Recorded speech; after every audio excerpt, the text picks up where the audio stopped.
مدینے سے بدر کے راستے پر بیر شفا ہے، اس کی کیا حقیقت ہے؟ پورے طور پر جھوٹ، اور لوگوں نے کمائی کا ذریعہ بنا رکھا تھا،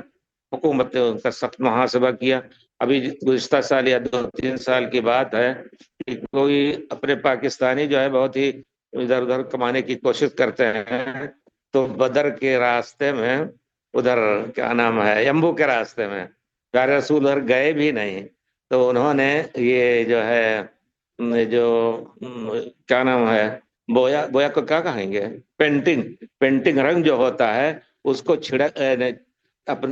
کر کے اپنے پیر میں لگا کر کے چل کر کے پھر اس پر فوراً ریت ڈال دیا، تو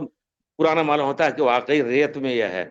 اور لوگوں کو لے جا کر کے چپکے سے کہتے تھے کہ یہ پیارے رسول کے قدم مبارک ہیں، چومتے ہیں لوگ، نذرانہ دیتے تھے ان کو، سب کچھ۔ اور اس کے بعد حکومت نے ان کو سب کو پکڑا اور پتھر کو بھی انہوں نے ہٹا دیا حکومت نے۔ یہ سب جھوٹ جو ہے، اس طرح کی باتیں اگر ہیں تو سیرت کی کتابوں میں واضح طور پر ان سب کا ذکر ہے، جہاں جہاں پیارے رسول نے بدر کے موقع پر جہاں جو پانی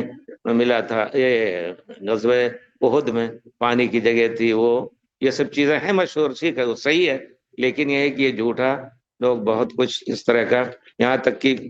کہتے ہیں پرانے اپنے یہاں بھی ایسا ہوتا ہے، ایک عورت جا رہی تھی میلے کے دن میں کہیں یا بازار کے دن میں، تو اس کو پیشاب آیا، راستے میں پیشاب کر دیا، لوگ گزر رہے تھے تو اس میں مٹی ڈال دیا، کوئی دیکھے نا تو